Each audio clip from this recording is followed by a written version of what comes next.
Praise the lord. మన ప్రభు అయిన యేసయ్యకు మహిమ, ఘనత, ప్రభావములు కలుగునుగాక. ఆమేన్. Praise the Lord. ప్రార్థన చేసుకొని మనం దేవుని యొక్క వాక్యాన్ని ధ్యానం చేసుకుందాం. ప్రార్థన. మహాపరిశుద్ధుడైన తండ్రి, అంత్యదినముల యందు నీ ఆత్మ చేత నీ బిడ్డలమైన మమ్మల్ందరినీ కృపలో జ్ఞాపకం చేసుకుంటూ, నాయనా, మొదటి యోహాను పత్రికలో నుంచి 4వ అధ్యాయం మొదటి నుంచి 6 వచనాల్లో ఉన్న సంగతుల ద్వారా మీరు మాతో మాట్లాడుతూ నీ వాక్కును ఆత్మను పంపి నీ ప్రజలమైన మమ్మల్ందరినీ పరిశుద్ధపరిచి నీ మహిమగల రాకడ కొరకు మమ్మల్ని అందరినీ సిద్ధపరుస్తున్నందుకు స్తోత్రాలు. నాయనా, ఈ పునరుద్ధాన దినాన జరుగుతున్న పరిచర్యలన్నిటి ద్వారా మీరే మహిమ, ఘనత, ప్రభావములు పొంది నీ నామ ఘనత కొరకే సమస్త కార్యాలు మీరు జరిగిస్తున్నందుకు కృతజ్ఞతాస్తుతులు చెల్లిస్తూ, నీ వాక్యం వెలుగు తోడనే వెలుగు కలుగునట్లుగా మా అంతరంగముల యందు స్థిర నిశ్చయత కలిగిన వారమై నీ రాకడలో నిన్ను ఎదుర్కొనే ఆశీర్వాదముల చేత మమ్మల్ని అందరినీ నింపి నడిపించినందుకు స్తోత్రాలు. నాయనా, నీ వాక్యము ప్రకటించబడుతూ ఉండగా చక్కగా గ్రహింపగలిగిన హృదయమును, నాయనా, చూడగలిగిన కన్నులు, వినగలిగిన హృదయములను, నాయనా, గ్రహించగలిగిన మనస్సును మీరు మాకు అనుగ్రహించి నీ మహిమ గల రాకడి కొరకు మమ్మల్ని అందరినీ మీరు సిద్ధపరిచినందుకు కృతజ్ఞతాస్తుతులు చెల్లిస్తూ యేసు నామంలో అడిగి పొంది ఉన్నాము తండ్రి. ఆమేన్. ప్రార్థన ఆలకించి అడిగినవన్నీ మన జీవితంలో విశ్వాసం ద్వారా పొందుకున్నట్టుకు కృపనిచ్చిన యేసయ్యకు స్తోత్రము చేయుదము. స్తోత్రం, స్తోత్రం, స్తోత్రం, స్తోత్రం, స్తోత్రం. తండ్రి, కుమార, పరిశుద్ధాత్మ దేవునికి స్తోత్రము చేయుదము. స్తోత్రం, స్తోత్రం, స్తోత్రం, స్తోత్రం, స్తోత్రం. ఆమేన్. మంచిది. ప్రియ దేవుని పిల్లరా, మనందరం కూడా మొదటి యోహాను పత్రికలో మనం 4వ అధ్యాయాన్ని నేర్చుకుంటున్నాము.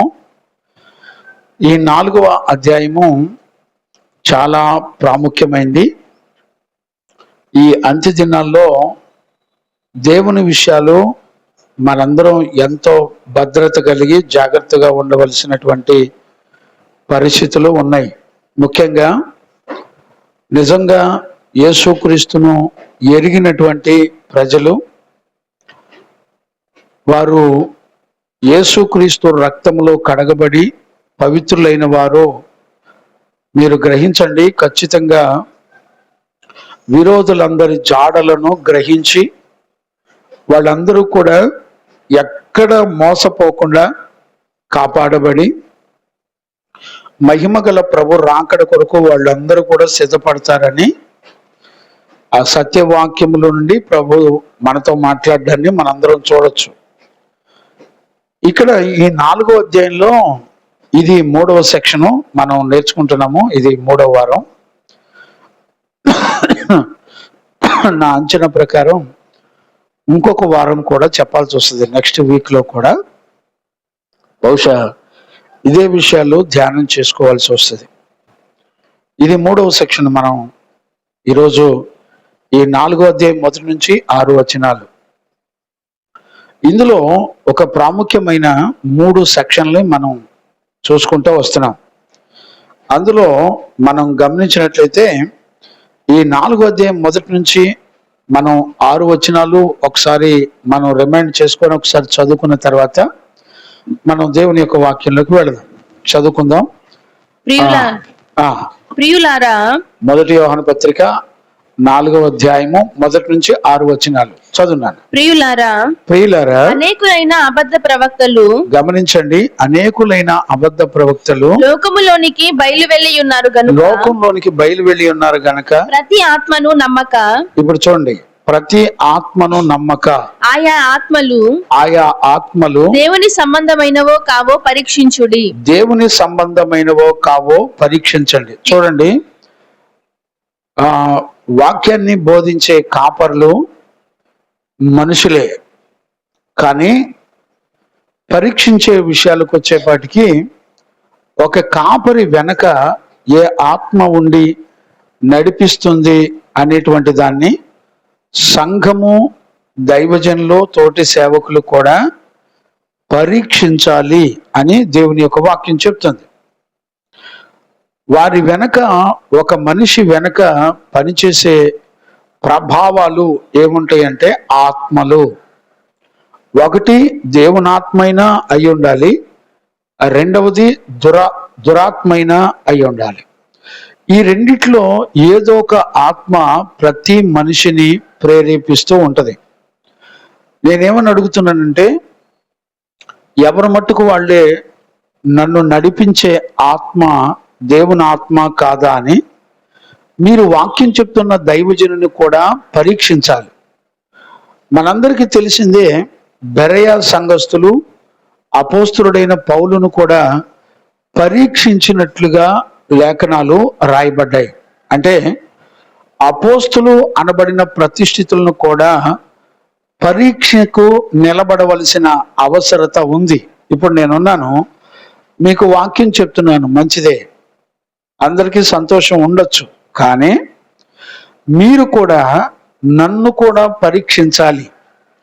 నా వెనక ఉండి నడిపిస్తున్న ఆత్మ ఏ ఆత్మ మనల్ని నడిపిస్తుంది అనేటువంటి దానిని తప్పనిసరిగా మనమే పరీక్షించుకోవాలి.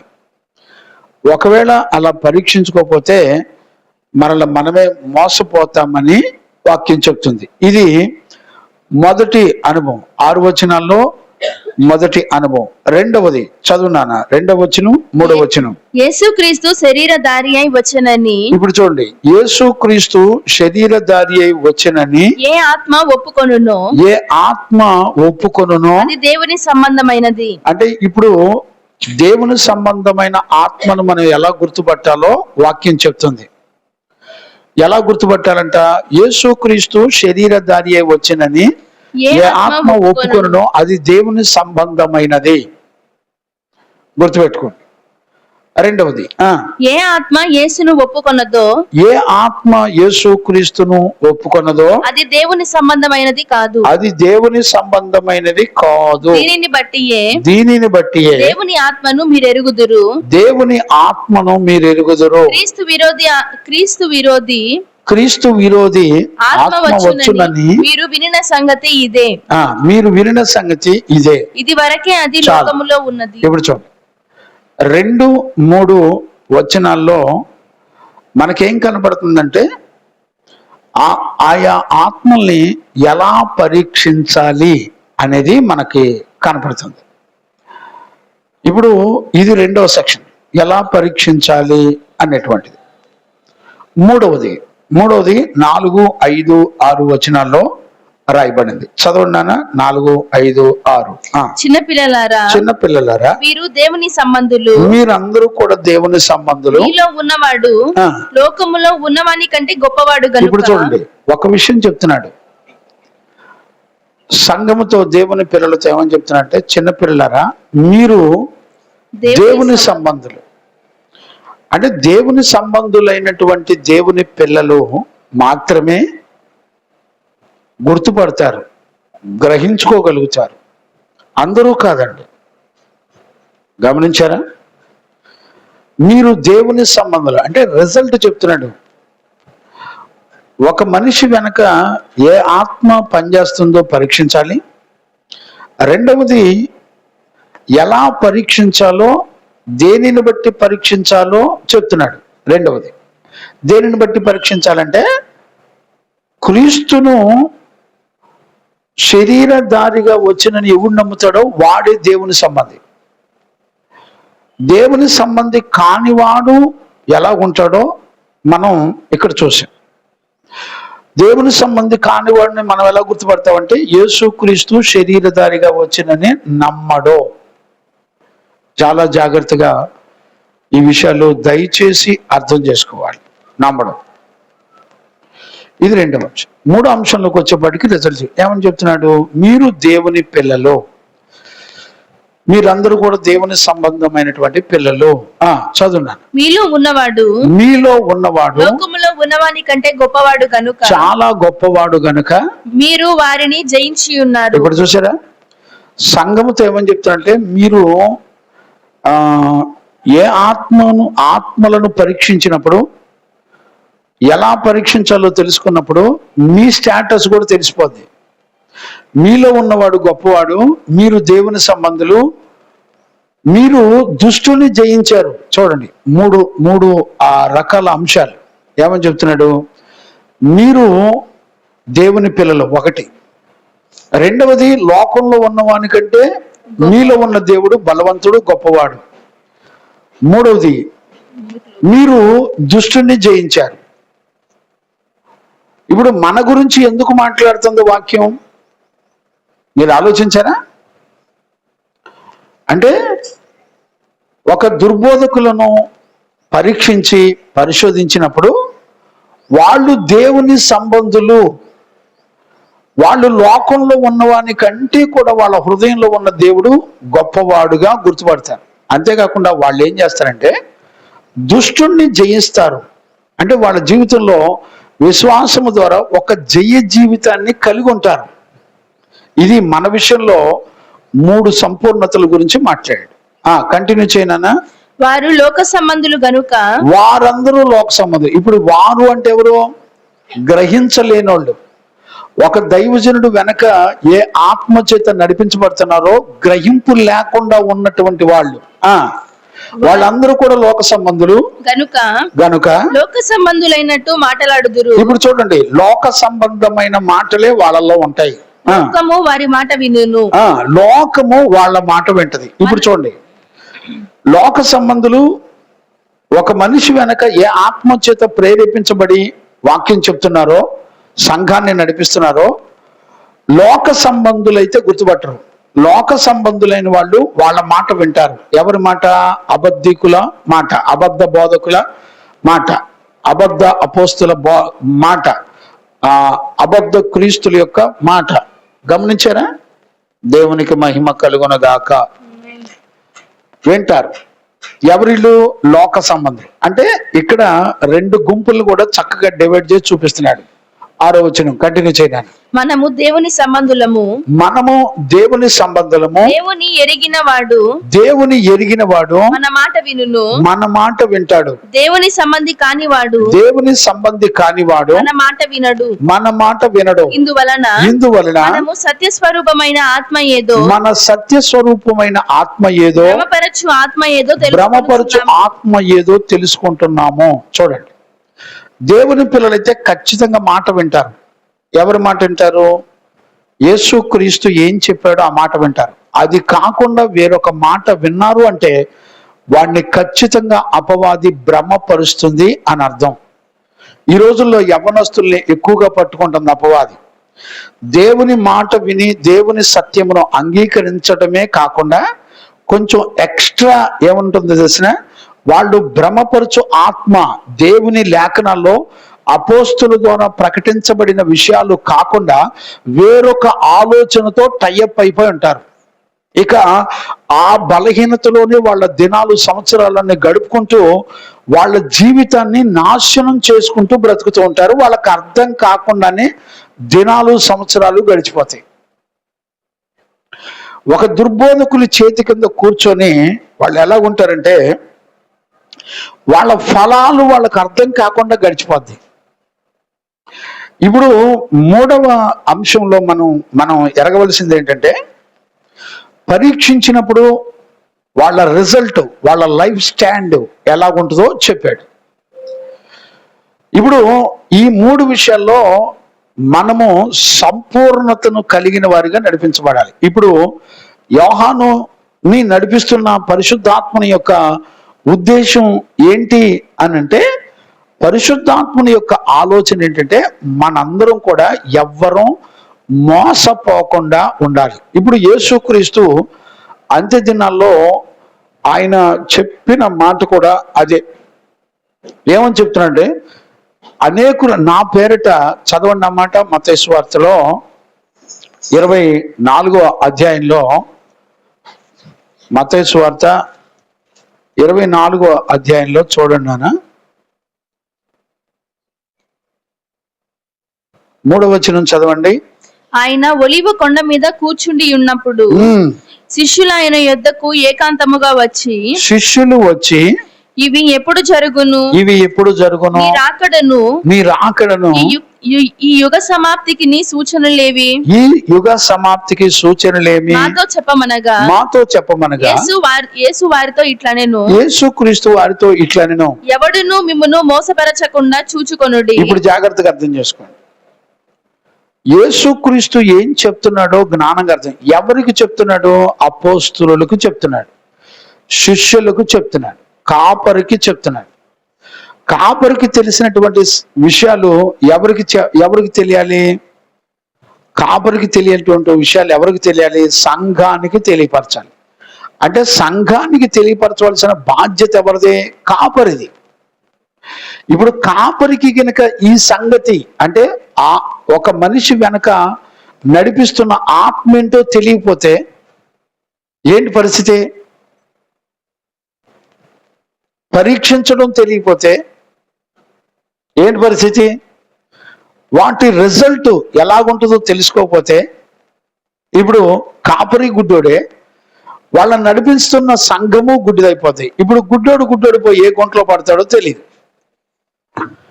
అందుకనే యేసుక్రీస్తు ఏమని చెప్తున్నాడు?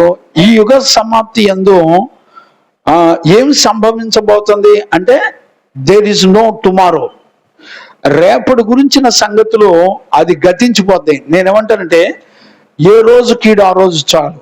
ఏ రోజుకు ఆ రోజు మనం దేవుని యొక్క సంగతులు స్పష్టంగా ఎరిగిన వాళ్ళమై నడిపించబడాలి. ఏ మాత్రం కూడా రాజీ పడేటువంటి జీవితం మనలో ఉండకూడదు. చాలా జాగ్రత్తగా దయచేసి అర్థం చేసుకోవాలి. చాలా జాగ్రత్తగా ఆత్మలను పరీక్షించాలి. ఆత్మల్ని ఎలా పరీక్షించాలో తెలుసుకోవాలి. ఆ ఆత్మలు ఏ రిజల్ట్, ఏ ఫలాలు వాళ్ళకు ఉంటాయో వాళ్ళ ఫలాల గురించి కూడా తెలుసుకోవాలి. ఒకవేళ అలా గనుక తెలుసుకోకపోతే మన జీవితంలో జరిగేది ఏంటంటే, ఎవడును మిమ్మల్ని మోసపరుచుకోకుండా చూసుకోండి అని యేసుక్రీస్తు చెప్పిన మాట మనము నమ్మలేదు అని అర్థం. ఇప్పుడు చూడండి, ఇక్కడ ఎవడును మిమ్మల్ని మోసపరచకుండా చూసుకోండి, అనేకులు నా పేరిట వచ్చి నేనే క్రీస్తునని చెప్పి. ఇప్పుడు ఎవరు చెప్తారంటే, అసలు యేసుక్రీస్తును పక్కన పెట్టి నేనే యేసుక్రీస్తునని చెప్తారు. అసలు నేను లేకపోతే మీకు రక్షణ లేదంటాడు. గమనించారా? అంటే యేసుక్రీస్తును ఆయన చేసిన త్యాగాన్ని పక్కన పెట్టి ఇప్పుడు సంఘంలో ఏ త్యాగాల గురించి చెప్తాడంటే, పాస్టర్ యొక్క త్యాగాల గురించి చెప్పుకుంటాడు, వాళ్ళ కుటుంబంలో జరిగిన అద్భుతాల గురించి చెప్పుకుంటాడు, వాడు సొంత నీతిని గురించి బోధిస్తాడు తప్ప యేసుక్రీస్తు నీ కొరకు ప్రాణం పెట్టి రక్తం కార్చి పరిశుద్ధునిగా నీతిమంతుడుగా నిన్ను ప్రతి పాపం నుండి విడిపించి ఆయనే నీ కొరకు ప్రాణం పెట్టాడని నీ మనసు ఆయన తట్టు తిప్పడం. ఎవరి తట్టు తిప్పుతాడంటే, ఒక పాస్టర్ ఫోటోలు నీ ఫోనుల నిండా పాస్టర్ ఫోటోలు ఉంటాయి. నేను ఈ మధ్య కాలంలో ఒక యవనస్తుని చూశాను. ఆ యవనస్తుడు తన డిస్ప్లేలో ఫోటోలో ఎవరిని పెట్టుకున్నాడు తెలిసిన? వాళ్ళ పాస్టర్ గారు బొమ్మ పెట్టుకొని చూసుకుంటున్నాడు. ఆయన పాస్టర్ గారి ఫోటో పెట్టుకొని చూసుకుంటున్నాడు. గమనించారా? మీరు ఆలోచించండి. పాస్టర్ గారు ఫోటో పెట్టుకొని చూసుకుంటున్నారు అంతే. అంటే యేసుక్రీస్తు ప్రాణం పెట్టిన క్రీస్తుతో పని లేదు. నీ కొరకు పరిశుద్ధ రక్తం కార్చి నీ ప్రతి పాపమును రక్తంలో కడిగి పవిత్రులుగా చేసిన యేసుక్రీస్తుతో మనకేం పని లేదు. అంటే వీడు సంఘంలో ఏం బోధిస్తాడు? సంఘానికి ఏం చెప్తాడంటే, వీళ్ళ కుటుంబం గురించి, సంఘంలో విశ్వాసుల గురించి, వాళ్ళ జీవితాల్లో జరుగుతున్న అద్భుతాల గురించి బోధిస్తాడు తప్ప యేసుక్రీస్తు వైపు చూసే విశ్వాసాన్ని బోధించడం. అంటే మెల్లగా క్రీస్తు మీద ఉన్న మనసు తొలగించి పాస్టర్ గారు, పాస్టర్ అమ్మలు మనుషుల బొమ్మలు పెట్టుకొని వాళ్ళని ఒక విగ్రహాలుగా చేసుకొని చూసుకుంటూ ఉంటారు అంతే. ఇప్పుడు వాడు నోరు తెరిస్తే ఏమంటాడు తెలిసిన? నా అంత విశ్వాసం ఎవడు లేడు, నా అంత పరిశుద్ధుడు ఎవడు లేడు, నా అంత నీతిమంతుడు ఎవడు లేడని బోధిస్తూ ఉంటాడు. ఇప్పుడు దొంగల్ని ఎట్టబట్టుకుంటారు? ఇప్పుడు యోహాను ఈ విషయాలు కనుక చెప్పకపోతే ఈ మొదటి 4వ అధ్యాయం 1 యోహాను పత్రిక 1-6 వచనాలు కనుక యోహాను చేత దేవుని ఆత్మ రాయించకపోతే మన పరిస్థితి ఏంటి? ఈ రోజున ఇక్కడ రాయబడినటువంటి విషయాలు గ్రహించుకోకపోతే, ఆ గ్రహించుకొని జాగ్రత్త పడకపోతే మన పరిస్థితి ఏంటి? ఇప్పుడు దేవుని వాక్యం ఏమంటదంటే, మీరు దేవుని పిల్లలు, కన్ఫామ్ గా చెప్తుంది. మీరు దేవుని సంబంధులు, లోకంలో ఉన్నవాని కంటే మీలో ఉన్నవాడు గొప్పవాడు అని ఖచ్చితంగా చెప్తుంది. ఒక రిజల్ట్ చెప్తుంది. ఇప్పుడు మనం ఏం చేయాలి? గుర్తుపట్టాలి. దేవునికి మహిమ కలుగును గాక. Praise the Lord. ఇప్పుడు నేనేమంటానంటే, ఎలా గుర్తుపడతాం? పరీక్షించాలి. ఎలా పరీక్షించాలి? ఎలా పరీక్షించాలో మూలవాక్యంలో మనకి చెప్పబడింది. ఎలా పరీక్షించాలి? ఇప్పుడు చూడండి, 2-3 వచనాలు. యేసుక్రీస్తు శరీరధారిగా వచ్చనని ఏ ఆత్మ ఒప్పుకొనును. ఇప్పుడు చూడండి, యేసుక్రీస్తు శరీరధారిగా అంటే, ఇప్పుడు చూడండి, పరీక్షించడానికి మూలమైంది ఏం తీసుకున్నాడు అనంటే యేసుక్రీస్తు. అంటే అపవాది యొక్క టార్గెట్ ఏంటి? క్రీస్తుతో నీకు పని లేకుండా, యేసుక్రీస్తుతో నీకు సంబంధం లేకుండా, ఆయన నీ కొరకు మరణించి తిరిగి లేచి పునరుద్ధానం యొక్క ఆశీర్వాదాన్ని ఇచ్చాడు అనే సంగతి నీ మనసులో లేకుండా వాడేం చేస్తాడంటే, యేసుక్రీస్తు శరీరధారిగా వచ్చాడు అనే మాట నిన్ను నమ్మనీయకుండా చేస్తాడు. ఇదే వాడి యుద్ధం. ఇప్పుడు నువ్వు ఎవరిని నమ్ముతావు?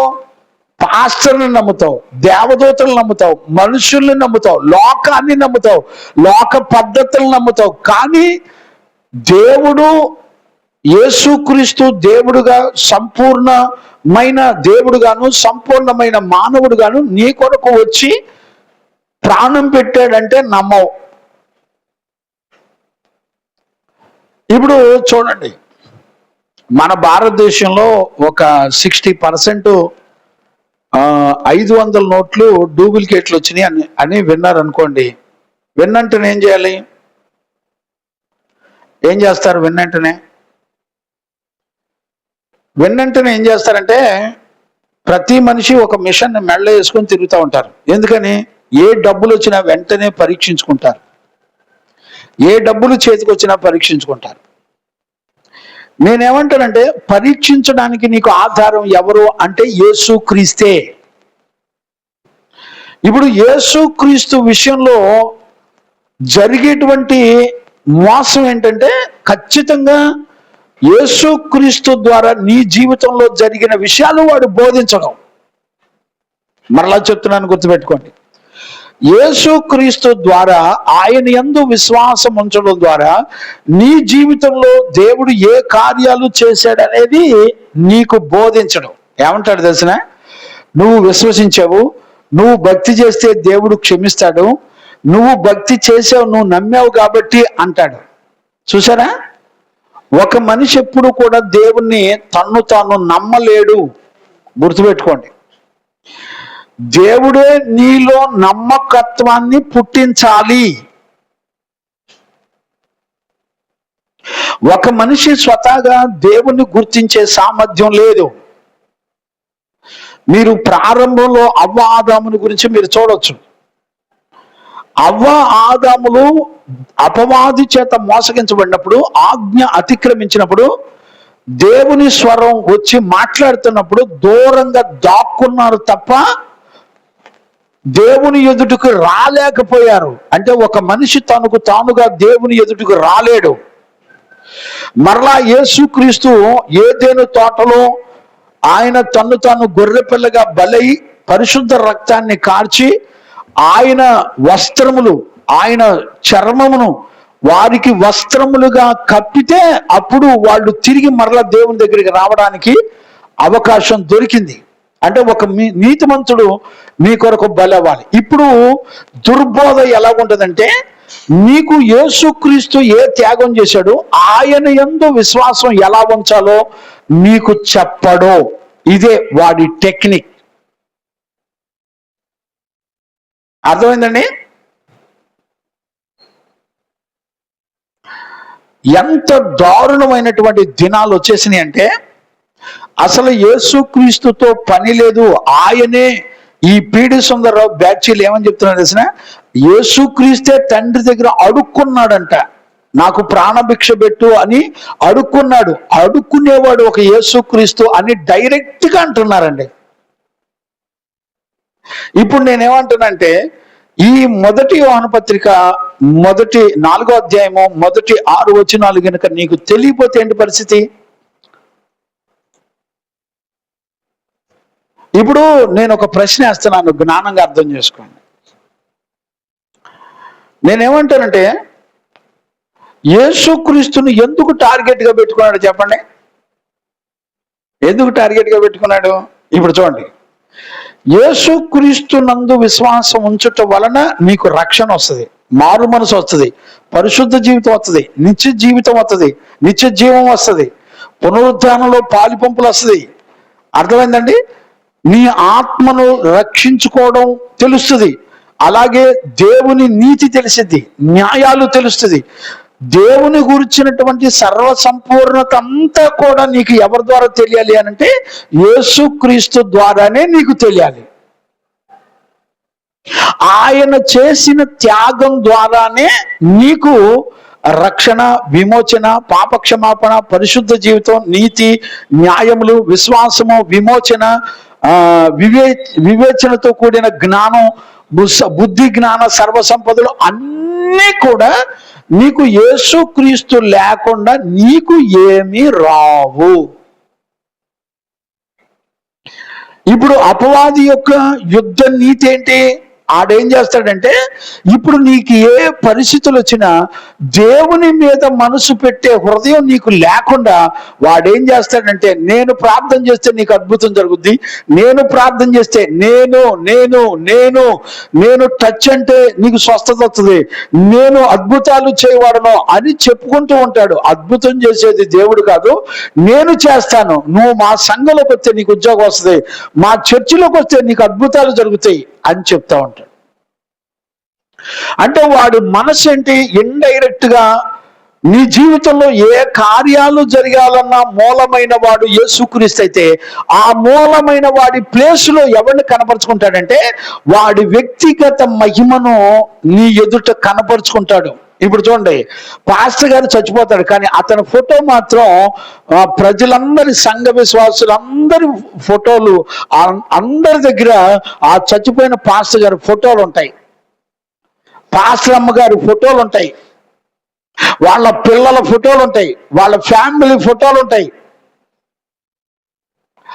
అంటే రాను రాను రాను రాను సంఘంలో ఒక వ్యక్తి యేసుక్రీస్తు మీద అంటే నీ కొరకు ఆయన చేసిన కార్యాలన్నీ ఆయన చేసి నీకు జీవాన్ని ఇచ్చాడు.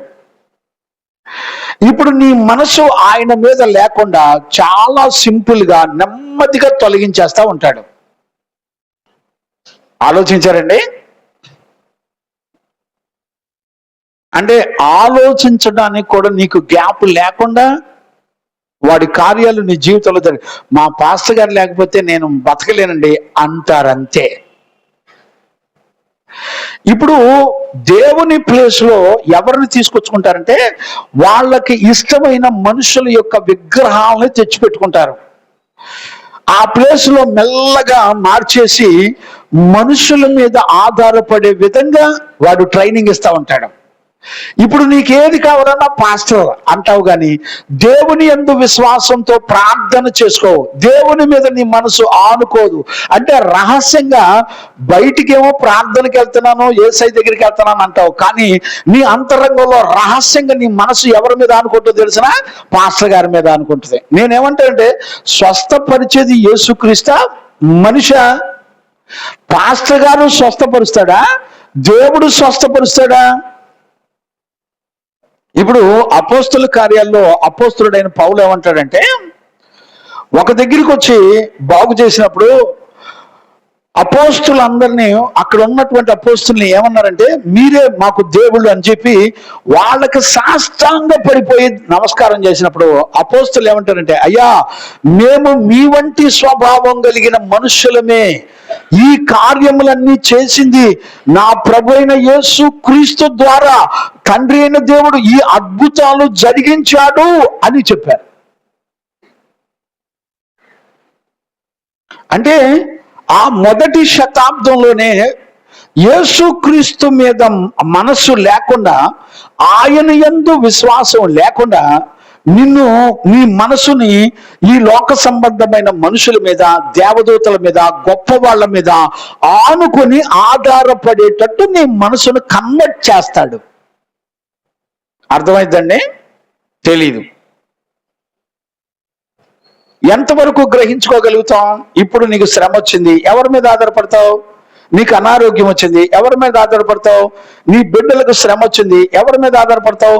దేవుడు వాక్యం ద్వారా నాతో ఏం మాట్లాడాడు అని నువ్వు వాక్యాన్ని ఎత్తుకుపెట్టి చూస్తావా? చూడవు. మరి నువ్వు దేని మీద ఆధారపడతావు చెప్పండి? నీ మనసు దేని మీద ఆధారపడుతుంది? ఇప్పుడు అపోస్తలుడైన పౌలు ఏమంటారు తెలిసిన? నేను క్రీస్తును గురించినటువంటి జ్ఞానము నిమిత్తము, ఆయనను ఎరుగు నిమిత్తము నాకు కలిగినవన్నీ పెంటతో సమానంగా ఎంచుకున్నాను అంటాడు. ఎక్కడ మాటలో? కొలస్సీ పత్రిక 3:10 చదవండి.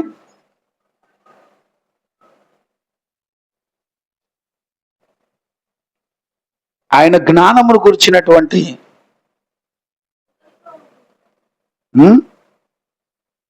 ఎఫెసీ పత్రిక పోనీ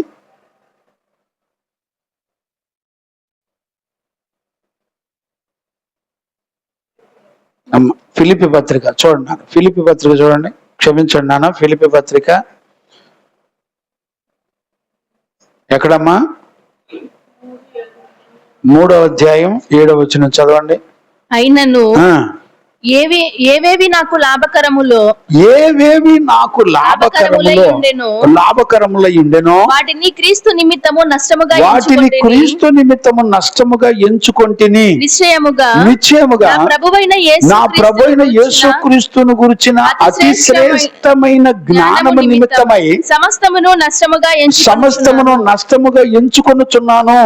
నేను క్రీస్తును సంపాదించుకొని ధర్మశాస్త్ర మూలమైన నా నీతిని గాక. ఇప్పుడు చూడండి, ధర్మశాస్త్ర సంబంధమైన నా నీతిని కాకుండా క్రీస్తునందలి విశ్వాస మూలమునైన, ఇప్పుడు చూడండి, యేసు క్రీస్తునందలి విశ్వాస మూలమునైన నీతి అనగా విశ్వాసమును బట్టి దేవుడు అనుగ్రహించిన నీతి గలవాడనై ఆయన యందు అగపడు నిమిత్తము ఏ విధము చేతనైనను మృతులలో నుండి నాకు పునరుద్ధానము కలగవలెనని ఆయన మరణ విషయములో సమానుభవము గలవాడనై ఆయనను ఆయన పునరుద్ధాన బలమును ఎరుగు నిమిత్తము ఆయన శ్రమలలో పాలివాడనగుట ఎట్టిదో ఎరుగు నిమిత్తమును సమస్తమును నష్టపరుచుకొని వాటిని పెంటతో సమానముగా ఎంచుకొనుచున్నాను. అర్థమైందండి?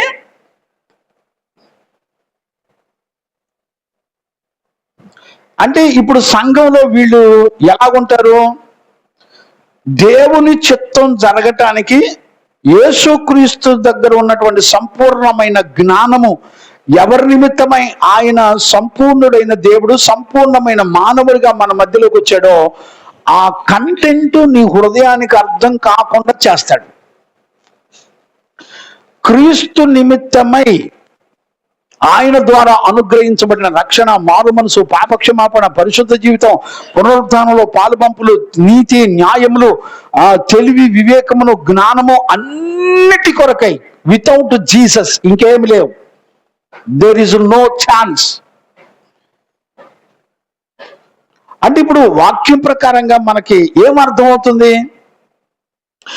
అన్నిటికీ మూలమైన యేసు క్రీస్తు మీద నీ మనసు ఆనుకోనికుండా క్రీస్తు నుండి దూరం చేయటమే అపవాది యొక్క ప్లాను. ఇప్పుడు ఆయన చేసిన త్యాగం నీ మనసులో ఉండనివ్వడు. ఆయన నీ కొరకు ఏ త్యాగం చేసి నీ కొరకు ప్రాణం పెట్టి నీకు నిత్య జీవం ఇచ్చాడో, ఆయన కార్యాలు నీ జీవితం కొరకు ఏం చేశాడో నీ మనసులో లేకుండా చేయటమే అపవాది యొక్క యుక్తి. గమనించారండి? ఇప్పుడు సంఘంలో వీళ్ళు ఏం చేస్తారో తెలిసిన, వాళ్లకు కలిగిన శరీర కార్యాల నిమిత్తం, వాళ్ళ అవసరాల నిమిత్తం వీళ్ళు ఎంత జ్ఞానంగా పనిచేస్తారంటే అంత జ్ఞానంగా పనిచేస్తారు. ఇప్పుడు యేసుక్రీస్తుని ఎలా వాడుకుంటారంటే స్వస్థతలు ఇచ్చేవాడిగా వాడుకుంటారు, అవసరాలు తీర్చేవాడిగా వాడుకుంటారు, నీ పెళ్ళిళ్ళకి వాడుకుంటారు, నీ చదువులకు వాడుకుంటారు, నీ అక్కర్లో అవసరాలు తీర్చబడ్డానికి వాడుకుంటారు. కానీ యేసుక్రీస్తు ద్వారా పాపమును నువ్వు జయించగలుగుతావు అనే విశ్వాసం నీలో లేకుండా చేస్తాడు. ఇప్పుడు పాపం ఎదురుగా వచ్చి నీ ఎదురుగా నిలబడితే పాపంతో నువ్వు ఏకీభవిస్తావు, కానీ పాపాన్ని జయించే విశ్వాసం యేసుక్రీస్తు ద్వారా నీకు అనుగ్రహించబడింది అని అంటే ఆ మాట నిన్ను నమ్మనీయకుండా చేస్తాడు. మరి ఏ విషయాల్లో నువ్వు దేవుని నమ్ముతావు? నీ పిల్లలకు పెళ్లిళ్ళ విషయంలో నమ్ముతావు, ఉద్యోగ విషయాల్లో నమ్ముతావు, ఆస్తుల కొరకు నమ్ముతావు, కోర్టు కేసుల కొరకు నమ్ముతావు, నీ మారు మనసు కొరకు నమ్మవు.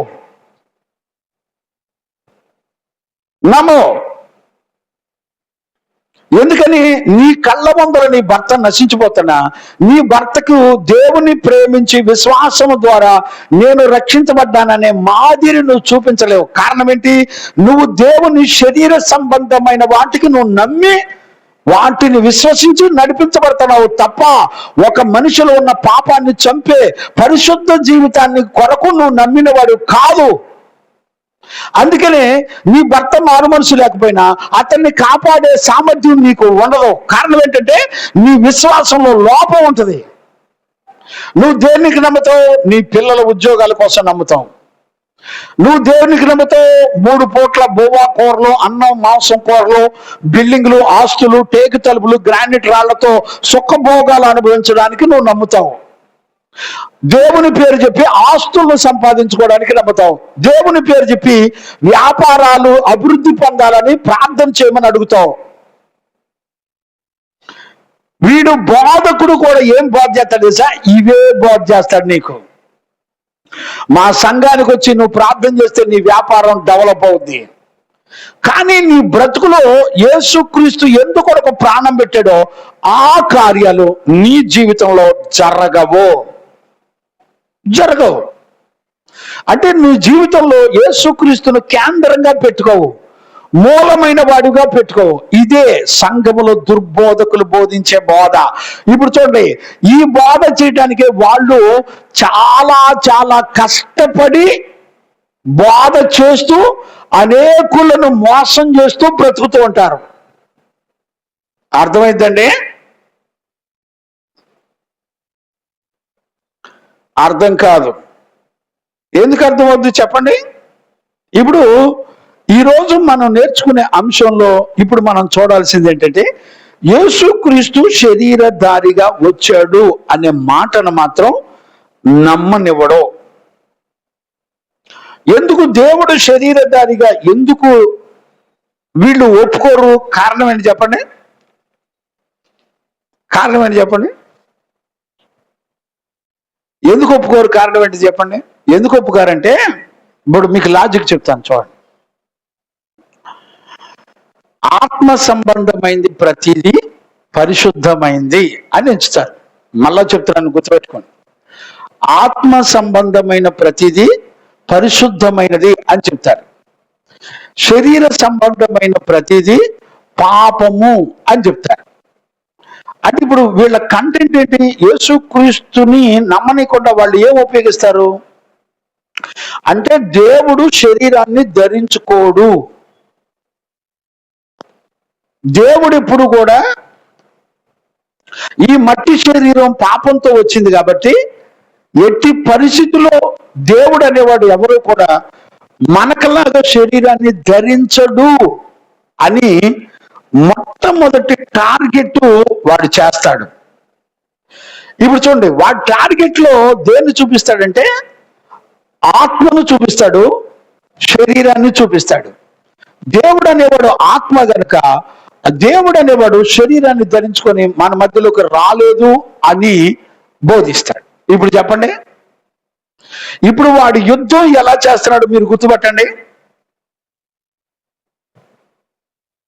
ఆయన శరీరధారిగా ఎందుకు నీ కొరకు వచ్చాడు? ఆ కంటెంట్ నీ హృదయానికి అర్థం కాకుండా నీ మనసును కన్వర్ట్ చేస్తాడు. గుర్తుపడుతున్నారా? చూడండి, మీకు ఒక మాట నేను జ్ఞాపకం చేస్తాను. చూడండి, 2వ యోహాను పత్రికలో 7వ వచనం చదవండి నాన్న. 2వ యోహాను పత్రిక 7వ వచనం చదవండి. యేసుక్రీస్తు శరీరధారి అయి వచ్చెనని ఒప్పుకొనిన ఇప్పుడు చూడండి, ఒప్పుకొనని వంచకులు. యేసుక్రీస్తు దారి అయి వచ్చెనని ఒప్పుకొనని వంచకులు. ఇప్పుడు చూడండి, ఒప్పుకొనని వంచకులు అనేకులు లోకములో బయలుదేరి ఉన్నారు. అనేకులు లోకంలో అంటే మనలో నుండే అని బ్రాకెట్ లో రాయబడింది. అనేకులు వంచకులు మనలో నుండి వెళ్ళిపోయి లోకమునందు ఉన్నారు. అర్థమైందండి? అంటే వీళ్ళంతా ఎక్కడి నుంచి వస్తారు? మన సంఘాల్లో నుంచే వాక్య విన్న తర్వాత వీళ్ళు వేరొక దుర్బోధకుల యొక్క సహవాసాన్ని మరుగ్గా చేసి ఈ టీవీలో సోషల్ మీడియాలో వచ్చిన వాటిని నమ్ముతారు. అసలు వాడెవడో, వాడు ఎలాంటి వాడో, వాడి ఆత్మ, వాడిని నడిపిస్తున్న ఆత్మ శరీర సంబంధమైన ఆత్మ లేకపోతే దేవుని సంబంధమైన ఆత్మ పరీక్షించడం వీడికి తెలీదు. ఇప్పుడు చూడండి, యేసుక్రీస్తు శరీరధారి వచ్చెనని ఒప్పుకొనని అనేక వంచకులు లోకములో బయలుదేరి ఉన్నారు. మనలో నుండి వెళ్ళిపోయి లోకములందు ఉన్నారు. ఇది కంటెంట్, ఒరిజినల్ కంటెంట్. అట్టివాడే వంచకుడును క్రీస్తు విరోధి అయి ఉన్నాడు. మేము మీ మధ్యను నెరవేర్చిన కార్యములను చెడగొట్టుకొనక మీరు పూర్ణ ఫలము పొందినట్లు జాగ్రత్తగా చూచుకొనుడి. ఇప్పుడు చూడండి, మీరు క్రీస్తు పూర్ణ ఫలమును పొందినట్లుగా మీరు జాగ్రత్తగా చూసుకోండి. ఇప్పుడు చూడండి, యేసుక్రీస్తు ద్వారా, ఆయన యందు విశ్వాసము ద్వారా నువ్వు నూరంతలుగా ఫలించకుండా నీ మనసును ఏం చేస్తాడంటే ఫలాలు లేని చెట్టు వలె ఉంచుతాడు. ఇప్పుడు ఫలాలు లేని చెట్టు ఏమైపోద్ది? నరకబడి అగ్నికి అప్పగించబడుతుంది. ఇప్పుడు అర్థం చేసుకోండి, ఎందుకు నీలో ఫలాలు రావట్లే?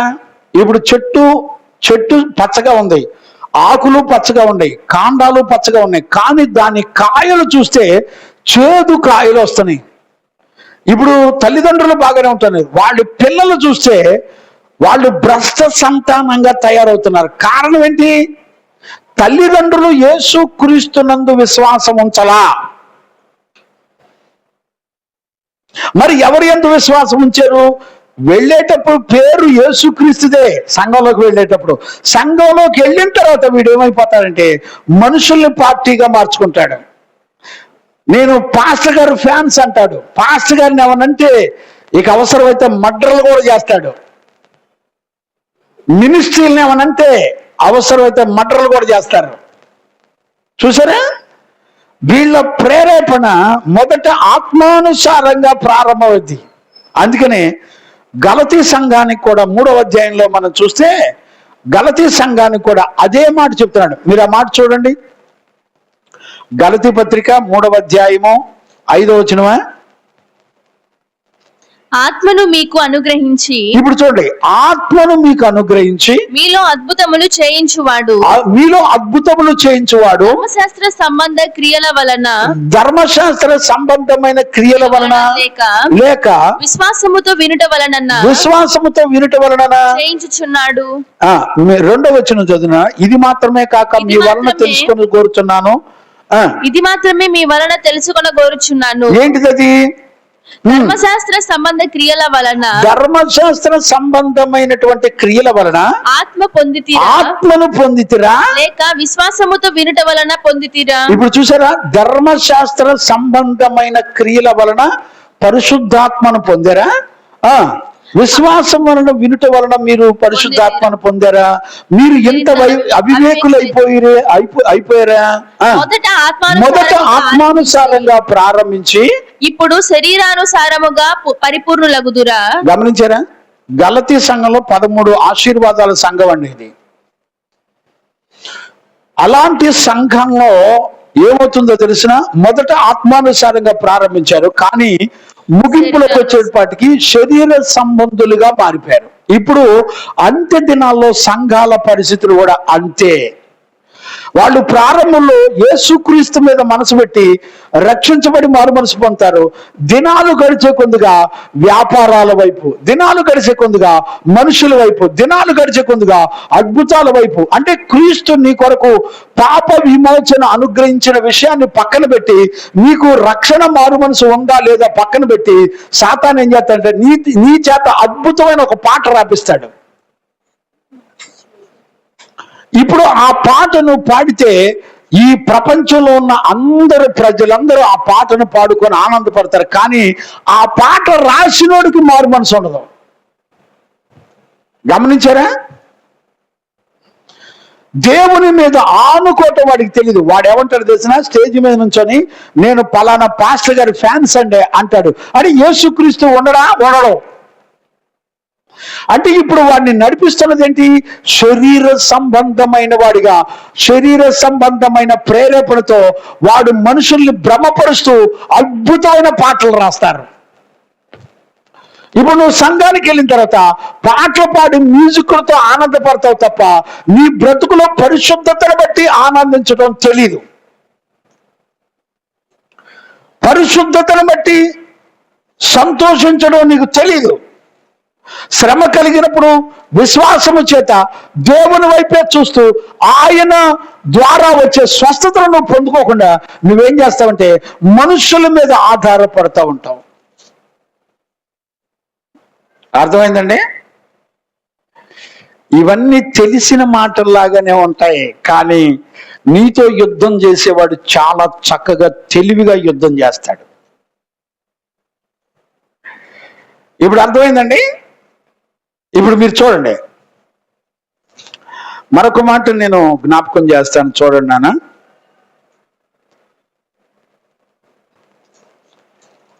మొదటి యోహాను పత్రికలోనే చూడండి, 2వ అధ్యాయం 22వ వచనం కూడా చదువునానా. యేసు క్రీస్తు కాడని చెప్పువాడు తప్ప. ఇప్పుడు చూడండి, యేసు క్రీస్తు కాడని చెబుతూ ఉంటాడంట. అంటే అర్థం ఏంటి?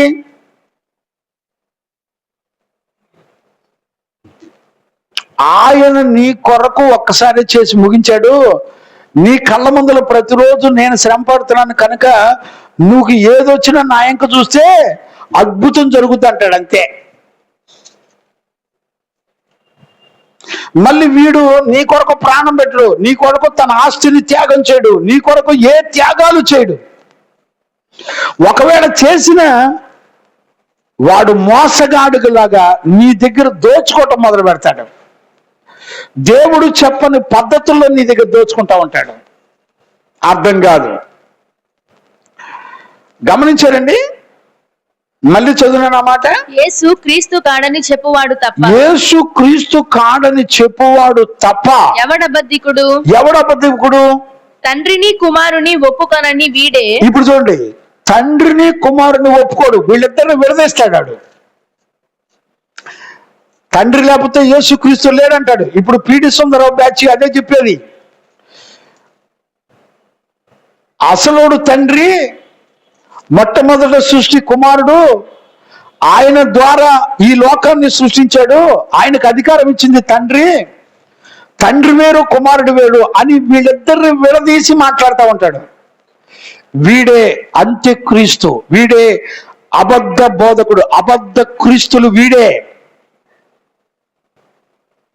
ఇలాంటి చాలా సంఘాలు ఉన్నాయండి. నేను పేర్లు చెప్తే చుట్టుపక్కల భయపడతారని బాధపడతారని చెప్పట్లా, నోరు తెరవట్లా నేను. గమనించారా? వాళ్ళ గురించి ఏమని రాయబడిందంటే వంచకులు అని రాశాడండి. వంచకులు అని రాశాడు. అక్కడే 2వ అధ్యాయం, మొదటి యోహాను పత్రిక 2వ అధ్యాయం 26వ వచనం కూడా చదువునానా. మిమ్మును మోసపరచు వారిని బట్టి, మిమ్ములను మోసపరచు వారిని బట్టి సంగతులు మీకు వ్రాసి ఉన్నాను. ఈ సంగతులన్నీ కూడా మీకు రాశాను. అయితే ఆయన వలన మీరు పొందిన అభిషేకము. గమనించారా? ఇప్పుడు దేవుని వలన మీరు పొందిన అభిషేకము మీలో నిలుచుచున్నది గనుక మీలో నిలుచుచున్నది కాబట్టి ఎవడును మీకు బోధింపనక్కరలేదు. ఎప్పుడు మీకు బోధింపనక్కర్లా.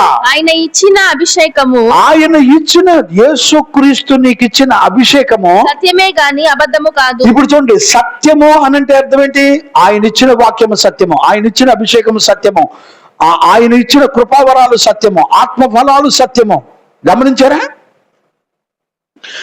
ఎంత చక్కగా కన్వర్ట్ చేస్తాడో చూసుకోండి.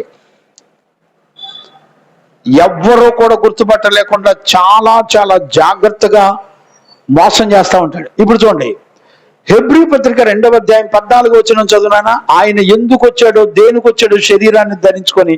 కాబట్టి ఒక్క మాట చదవండి. కాబట్టి ఆ పిల్లలు రక్త మాంసములు గలవారైన ఇప్పుడు చూడండి, ఆ పిల్లలు రక్త మాంసములు కలిగిన వారై ఉన్నందున ఆ ప్రకారమే మరణము యొక్క బలము గలవానిని మరణము యొక్క బలము గలవానిని అనగా అపవాదిని మరణము ద్వారా నశింప చేయుటకు జీవిత కాలమంతయు మరణ భయము చేత దాస్యమునకు లోబడిన వారిని విడిపించుటకును ఆయన కూడా రక్త మాంసములలో పాలివాడాయను. ఇప్పుడు ఎందుకు రక్త మాంసాల్లో ఆయన పాలువాడయ్యాడు? అర్థమవుతుందండి? నీ మనసుకు ఒక ముసుగేసేస్తాడు. నీ రక్త మాంసములు అన్నిటిలో నీ విరోధిని ఎలా జయించాలో నీకు నేర్పడానికి ఆయన కూడా మన వల్లే రక్త మాంసాలు ధరించుకొని ఆయన పిల్లలకి రక్త మాంసాల్లో పాప నియమాన్ని ఎట్ట జయించాలో నేర్పడానికి ఆ రక్త మాంసాలు ధరించుకొని ఆయన మనవలే శోధించబడినప్పటికీ కూడా పాపము లేనివాడుగా ఎలా బ్రతికాడో చూపించాడండి.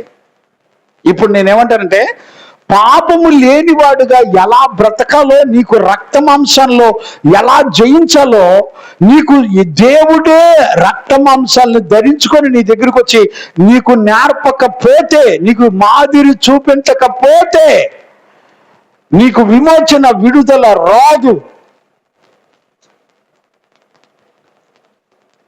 గమనించారండి? యేసుక్రీస్తు పాపులందరూ తృణీకరిస్తుంటే వాళ్ళందరి మధ్యలో ఆయన ఎలాగున్నాడు తెలిసిన? ఆయన ఎలా ఉన్నాడు తెలిసిన? మౌనంగా ఉన్నాడు. నీ రక్త మాంసంలో అపవాదిని నువ్వు ఎట్ట జయించాలో తెలుసా? గుర్తుపట్టావా? ఈ రోజున మనం అంటే మాటకు మాట, దెబ్బకు దెబ్బ, ఎవరో క్రైస్తవులే దెబ్బకు దెబ్బ. ఇప్పుడు చూడండి, ఇక్కడ హెబ్రీ పత్రిక 4:14-15 వచనాలు చదవన్నానా? ఆకాశ మండలము గుండా వెళ్ళిన దేవుని కుమారుడైన యేసు అను గొప్ప ప్రధాన యాజకుడు. ఈయన ఎవరంట? దేవుని కుమారుడైన యేసుక్రీస్తు అనే ప్రధాన యాజకుడు మనకు ఉన్నాడు గనుక మనము ఒప్పుకొనిన దానిని బట్టి గట్టిగా చేపట్టుదుము. మన ప్రధాన యాజకుడు బలహీనతల యందు, ఇప్పుడు చూడండి, మన ప్రధాన యాజకుడు మన బలహీనతల యందు మనతో సమానుభావము లేనివాడు కాడు. అంటే అర్థం ఏంటి? ఆయన కూడా సంపూర్ణమైన మానవుడుగా. గమనించారా? చదువునాను. మనతో సహానుభవము లేనివాడు కాడు గాని సమస్త విషయాల్లో మనవలే శోధింపబడినను ఆయన పాపము లేనివాడుగా ఉండెను. ఇప్పుడు చూడండి, పాపము లేని జీవితాన్ని యేసుక్రీస్తు రక్త మాంసాల్లో నువ్వు చూసి ఆయన యందు విశ్వాసం ఉంచి ఆయన పాపము లేనివాడుగా ఎలాగూ జయించాడో నువ్వు కూడా నీ రక్త మాంసాల్లో అలా పాపము లేని జీవితం ఎలా చెయ్యాలో ఆయన ఏం చూపించాడంటే, ఆయన శరీరంలో పాపము లేని జీవితాన్ని చూపించి నీకు జయ జీవితానికి మాదిరిగా ఉంచిపోయాడు. ధర్మశాస్త్రం ఏం చెప్పింది? ధర్మశాస్త్రం ఏం చెప్పిందంటే, బలులు నైవేద్యాల ద్వారా నీ పాపం నుండి విమోచన కలగలా. అందుకనే యేసుక్రీస్తు రక్త మాంసాలు ధరించుకొని ఒక్కటే త్యాగం, ఒక్కసారే సంపూర్ణ మానవుడిగా పాప నియమాన్ని ఎలా జయించాలో తన రక్త మాంసాల్లో చూపించాడు. ఇప్పుడు నీకెదురవుతున్న పాపంతో రాజీ పడుతూనే ఉంటావు, ఒక పక్క మందిరానికి వస్తూనే ఉంటావు, ఒక పక్క ప్రార్థన చేస్తున్నానంటావు, ఒక పక్క కానుకలు ఇస్తూనే ఉంటావు, ప్రార్థన చేయించుకుంటూనే ఉంటావు, కానీ నీకిష్టమైన పాపాన్ని మాత్రం జయించవు. దేవునికి విరోధమైన అతిక్రమాన్ని మాత్రం నువ్వు విడిచిపెట్టావు. ఒక పక్క దేవునికి విరోధంగానే బ్రతుకుతూ ఉంటావు, ఒక పక్క ప్రజలను, సంఘాన్ని, సేవకుని మోసం చేస్తూనే ఉంటావు. ఇప్పుడు అదేమనంటే నేను యేసుక్రీస్తును నమ్మాను కానీ పాపం నుండి నేను విడిపించబడలేకపోతున్నానని చెప్తావు. అంటే నీ రక్త మాంసాల్లో నువ్వు దేవుడు నిన్ను పాపం నుండి విమోచించలేకపోయాడు అని నీ ప్రవర్తనలో చూపిస్తూ ఉంటావు, నీ మాటలో చూపిస్తూ ఉంటావు, నీ జీవితంలో చూపిస్తూ ఉంటావు. ఇప్పుడు ఏమంటారంటే, ఏముందండి ఇన్ని సంవత్సరాల నుంచి ఆ అమ్మ గుడికి వెళ్తుంది, ఏం మారు మనసు ఉంది? ఆ అమ్మ గుడికి వెళ్తుంది, యేసుక్రీస్తు నేను నమ్మింది. ఎప్పుడు వాళ్ళ ఇంట్లో గొడవలు, తగాదలు, మనస్పర్ధలేగా, ఎప్పుడు చూడండి సమస్యలేగా అని నిందలేస్తూ ఉంటారు. అంటే నువ్వు క్రీస్తు పేరు చెప్పి ఆయన నీ జీవితాన్ని పరిశుద్ధపరచలేడు అన్నట్టుగా నీ ప్రవర్తనలో, నీ క్రియల్లో, నీ జీవితంలో చూపిస్తూ ఉంటావు. సమస్యలు వస్తే విశ్వాసం మీద ఆధారపడకుండా మనుషుల మీద, పోలీసుల మీద, కోర్టుల మీద, లోక సంబంధమైన వ్యక్తుల మీద, పాస్టర్ల మీద నువ్వు ఆధారపడతావు. యేసుక్రీస్తు నీకేం చేయలేడు అన్నట్టుగా నువ్వు ఆధారపడతావు. ఇప్పుడు చెప్పండి, ఈ రోజున సాతాను మన క్రియల్లో మనల్ని ఎలా మోసగిస్తున్నాడో దయచేసి అర్థం చేసుకోవాలని ఒక తండ్రిగా, దైవజనుడిగా నేను మిమ్మల్ని బతులాడుకుంటున్నానండి. మరొక మాట చెప్పనా, వీళ్ళు ఏం చేస్తారో చెప్పనా,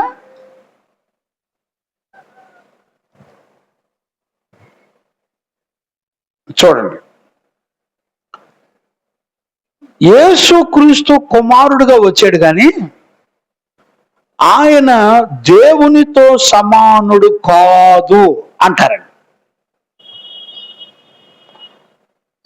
ఇప్పుడు చూడండి, దేవునితో సమానుడు కాడు అని చెప్తాడు. అంటే దాని అర్థం ఏంటి? దేవునితో సమానుడు కాడు అంటే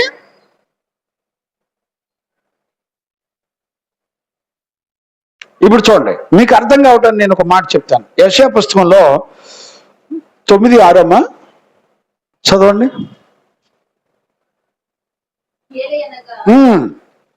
ఏలయనగా మనకు శిశువు పుట్టెను. ఇప్పుడు చూడండి, జాగ్రత్తగా అర్థం చేసుకోండి.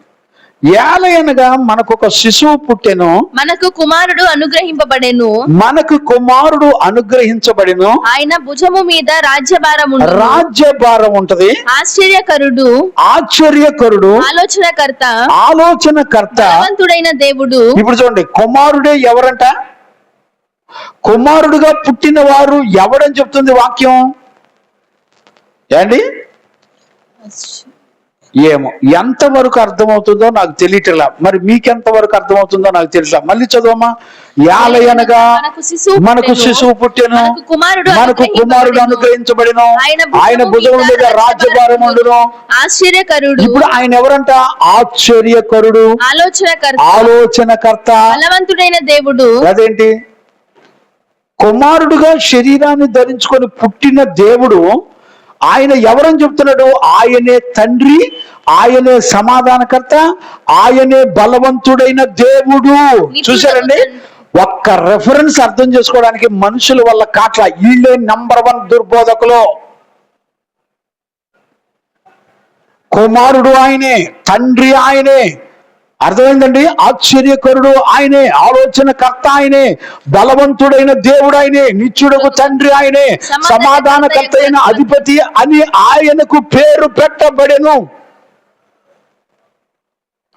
అర్థమైందండి?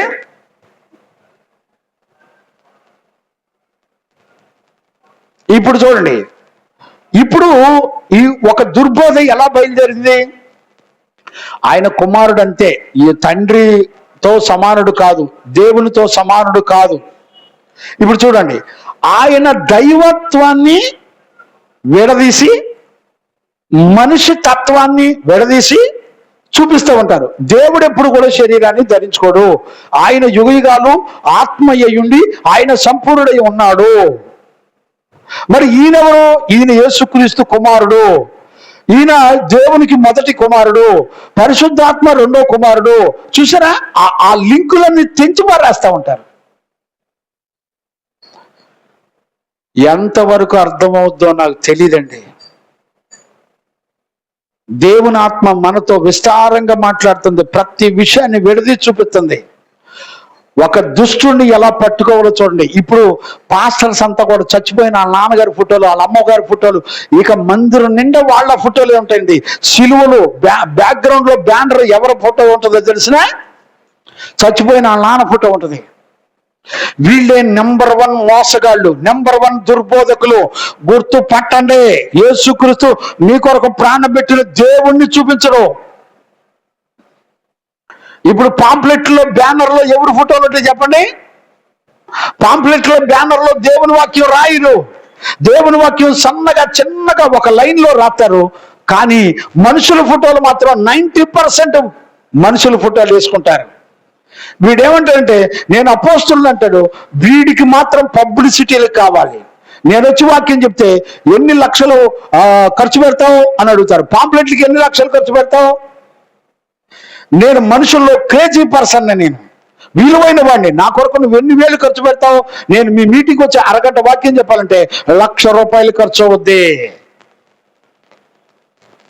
అండి. వీళ్ళు దేవుని ఆత్మను, వీళ్ళు దేవుని ప్రజలను, వాళ్ళ ఆత్మను రక్షించి పరలోకానికి తీసుకెళ్తారా వీళ్ళు? ఏమండి, భయం ఉందా? దేవుడు అంటే ఎవరో తెలుసా? అసలు నీ కొరకు ప్రాణం పెట్టిన క్రీస్తు ఎలాగుంటాడో తెలుసా? నీ మనసు దేవుని మీద ఆనుకుందా? ఏమనండి, ఒక్క రిఫరెన్స్ లో 6:9-6లో ఉన్నటువంటి విషయాలు ఒక్క మాట కూడా గ్రహించలేని స్థితిలో బోధకులు అయిపోయారంటే ఇక వీళ్ళందరూ ఎట్లాంటి బోధకులు గుర్తుపట్టండి. కుమారుడు ఆయనే, తండ్రి ఆయనే, దేవుడు ఆయనే, నిత్యము ఉండేటువంటి వాడు ఆయనే, సమాధానకర్త ఆయనే, ఆశ్చర్యకరుడు ఆయనే. ఎన్ని రిఫరెన్సులు అండి! 1 కాదు 2 కాదు, అనేకమైన రిఫరెన్సులు నేను చూపించగలను. లేఖనాల్లో ఉన్నాయి, చూసేవాడు ఎవడ లేడు. ఆయన అద్వితీయ దేవుడు అని రాయబడింది. అద్వితీయ దేవుడు అంటే ఏంటి? ఇద్దరు కానివాడైన అద్వితీయ దేవుడు ఆయన. గుర్తుపట్టారండి? గ్రహించగలుగుతున్నారా? ఈ రోజు నీకు ఇద్దరు ఎట్టయ్యారు? అందుకని నేనేమన్నంటే తండ్రిని కుమారుని వేరు చేసి చూపిస్తా ఉంటారు. ఒకళ్ళేమో తండ్రిని నమ్ముతానంటారు, ఒకడేమో కుమారుని నమ్ముతానంటారు, ఒకడేమో పరిశుద్ధాత్మను నమ్ముతానంటాడు. రకరకాల గుంపులు తయారైనాయి. వీళ్ళే దుర్బోధకులు. దేవునికి మహిమ కలుగును గాక. దేవునితో సమానుడు కానే కాదు అని చెప్తారండి. ఇప్పుడు నేనేమంటానంటే ఈ 2025లోకి వచ్చేసేపాటికి ఇప్పుడు డైరెక్ట్గా ఏమని చెప్తున్నారంటే ఆయన దేవుడు కానే కాదు అని చెప్పేస్తున్నారు. అంతేకాకుండా ఆయన స్వభావము, ఆయన మనిషి స్వభావము కలిగిన వాడు కాబట్టి ఆయన దేవుడు కాదు అని చెప్తున్నాడు. ఇది 2వ స్వభావం. 3వది ఏమంటారు తెలిసిన? ఆయన స్వభావమును గురించి అబద్ధాలు బోధిస్తారు. గమనించారా? 4వది ఏమని మాట్లాడతారంటే అసలు ఆయన దేవుని కుమారుడు కానే కాదు అని స్పష్టంగా చెప్తారు. గమనించారండి? కొంతమంది దేవుని కుమారుడు కాదు అని కూడా బోధిస్తారు. దేవుని కుమారుడు ఆయనే, మనకు అనుగ్రహించబడిన కుమారుడు ఆయనే, తండ్రి ఆయనే, దేవుడు ఆయనే, సర్వశక్తిమంతుడు ఆయనే, నిత్యుడగువాడు ఆయనే. చూడండి హెబ్రీ పత్రిక 1వ అధ్యాయంలో 3-4 వచనాల చూడండి నాన్న. ఆయన దేవుని మహిమ యొక్క తేజస్సును. ఇప్పుడు చూడండి, జాగ్రత్తగా అర్థం చేసుకోండి. ఆయన, మళ్ళీ చదువునానా, ఆయన దేవుని మహిమ యొక్క తేజస్సును. ఆయన దేవుని మహిమ యొక్క తేజస్సును. ఆయన తత్వము యొక్క మూర్తిమంతమునయ్యుండి. ఆయన తత్వము యొక్క మూర్తిమంతమునై ఉండి తన మహత్తు గల మాట చేత, తన మహత్తు కలిగిన మాట చేత సమస్తమును నిర్వహించుచు పాపముల విషయములో శుద్ధీకరణము తానే చేసి. దేవునికి మహిమ కలుగునగాక. పాపముల విషయంలో శుద్ధీకరణ తానే చేసి దేవదూతల కంటే ఎంత శ్రేష్టమైన నామము పొందెను. ఇప్పుడు చూడండి, దేవదూతల కంటే శ్రేష్టమైన నామాన్ని పొందెను. వారి కంటే అంత శ్రేష్ఠుడై ఉన్నత లోకమందు మహామహుడగు దేవుని కుడిపార్శ్వమున కూర్చుండెను. దేవుని కుడిపార్శ్వమున కూర్చుండెను. ఏలయనగా నీవు నా కుమారుడవు నేను నేడు నిన్ను కనియున్నాననియు ఇదియు గాక. ఇప్పుడు చూడండి, కనియున్నానంటే ఇప్పుడు దేవునికి ఏం ఆపాదిస్తారో తెలిసిన, మనుషుల జీవితంలో బిడ్డల్ని కనే ప్రాసెస్లు ఎలాగుంటాయో దాంతో పోలుస్తారండి. ఇదే దుర్బోధ. ఇప్పుడు నేను ఒక లాజిక్ చెప్తాను, వినండి, జాగ్రత్తగా అర్థం చేసుకోండి. ఇప్పుడు సూర్యుడు ఉన్నాడండి, సూర్యుడు ప్రకాశించాడు. సూర్యుడు ప్రకాశించినట్టు మనకెట్ట తెలిసింది? చూడండి, ఆయన ప్రకాశించినప్పుడు ఆయన ఎండ మన మీద పడింది. ఎండ స్పర్శ తెలిసినప్పుడు సూర్యుని ఎండ ఇది వచ్చి నా మీద పడిందని అర్థమైంది. రెండోది ఏమర్థమైంది? వెలుగు ప్రకాశించింది అంటే వెలుతురు వస్తుంది. వెలుతురు వచ్చినప్పుడు ఏ వస్తువు ఎక్కడుందో స్పష్టంగా కనపడింది. సూర్యుడు లేకపోతే నీకేం కనపడదు. అప్పుడు ఇప్పుడు నేనేమంటానంటే, సూర్యుడు మనం ఎన్నడూ చూడాల. సూర్యుడి దగ్గరికి వెళ్ళి ఆయన ఎలా ఉంటాడో మనకు తెలియదు, కానీ ఆయనకు సంబంధించినటువంటి ప్రకాశము, వెలుగు మన మీదకు వచ్చినప్పుడు, మన మీద పడినప్పుడు దాని సెన్సార్ను బట్టి ఆయన ఎలా ఉంటాడో ఆయన గుర్తుపట్టొచ్చు.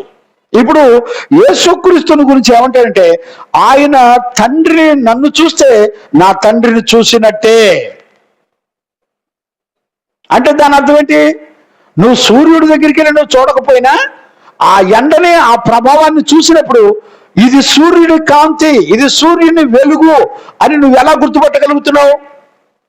ఇప్పుడు నేనేం అడుగుతున్నా అంటే, యేసుక్రీస్తును కూడా నువ్వు ఎలా గుర్తుపట్టాలి? నా తండ్రి నేను ఏకమై ఉన్నాము, ఆయనలో ఉన్న మహిమా ప్రభావాలు నాలో కూడా ఉన్నాయి. ఆయన లక్షణాలు, తండ్రి లక్షణాలు కుమారుల్లో ఉన్నట్టుగా చూడరు. ఆయనను, కుమారుని చూసినప్పుడు తండ్రిని సంపూర్ణంగా ప్రత్యక్షపరిచేది ఎవరైనా ఉన్నారంటే యేసుక్రీస్తు ఒక్కడు మాత్రమే. అందుకని యెషయా 9:6 చెప్పిన మాట, తండ్రి ఆయనే, కుమారుడుగా పుట్టినవాడు ఆయనే, దేవుడు ఆయనే, పరిశుద్ధాత్మగా మన మధ్యలోకి ప్రత్యక్షపరచబడింది కూడా ఆయనే అని చెప్పాడు. ఇంత స్పష్టంగా దేవుని యొక్క వాక్యం మాట్లాడుతున్నప్పుడు ఎవ్వడో కూడా నమ్మేవాడు ఎవడో లేడండి. గుర్తుపెట్టారండి? అందుకనే ఈ దినాన్న ఒక తండ్రిగా చూడండి, 1 యోహాను పత్రిక 1:3 ఆయన కుమారుడయ్యుండి ఆయన కుమారుడైన ఆయన సహవాసమందును అని రాశాడు. మీరు రాసుకోండి. 1 యోహాను పత్రిక 1:3, 1 యోహాను పత్రిక 1:7, 1 యోహాను పత్రిక 2:22, 1 యోహాను పత్రిక 3:8, 1 యోహాను పత్రిక 3:23, 1 యోహాను పత్రిక 4:9, 1 యోహాను పత్రిక 4:5, 1 యోహాను పత్రిక 5వ అధ్యాయం 9, 5వ అధ్యాయం 5వ వచనం, 9వ వచనం, 10వ వచనం, 11వ వచనం ఎన్నిసార్లు రాశాడు చూడండి. మీరు తర్వాత చదువుకోండి, ఇంటికి వెళ్ళిన తర్వాత మీరు తర్వాత గ్రహించుకోండి. మీరు కావాలంటే చివరిగా ఒక మాట నేను చదివిస్తాను, చదువునా? 5వ అధ్యాయం 5వ వచనం చదవండి, నేను ముగిస్తున్నాను. యేసు దేవుని కుమారుడని నమ్మువాడు తప్ప లోకమును జయించువాడు మరి ఎవడు? ఇప్పుడు చూడండి, యేసు దేవుని కుమారుడని నమ్మేవాడు ఏం చేస్తాడంట? లోకాన్ని జయిస్తాడు. ఇప్పుడు యేసుక్రీస్తు ఎవరు? విశ్వాసమునకు కర్తయు దాన్ని కొనసాగించువాడైన క్రీస్తు వైపు చూచుచు. ఏమైంది? విశ్వాసానికి కర్త ఆయనే. ఇప్పుడు అపవాది యేసుక్రీస్తు కాడని, ఆయన శరీరాన్ని ధరించుకొని వచ్చాడని, ఆయనే దేవుడని నిన్ను నమ్మనీయకుండా ఎందుకు చేస్తున్నాడు? ఆయన ఎవరంటే విశ్వాసమునకు కర్త. నువ్వు లోకంలో అన్నిటినీ జయించడానికి ఆధారం ఎవరంటే యేసుక్రీస్తు. అవునండి, ఈ విషయం మనకు అర్థమైందండి.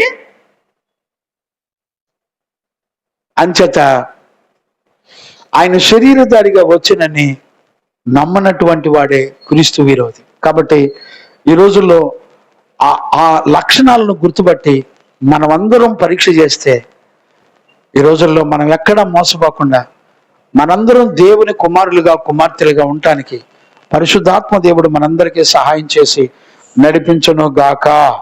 ఆమేన్. ప్రార్థన చేసుకుందాం. స్తోత్రం స్తోత్రం స్తోత్రం స్తోత్రం. ప్రార్థన చేసుకుందాం. మోకరించండి, ప్రార్థన చేసుకుందాం.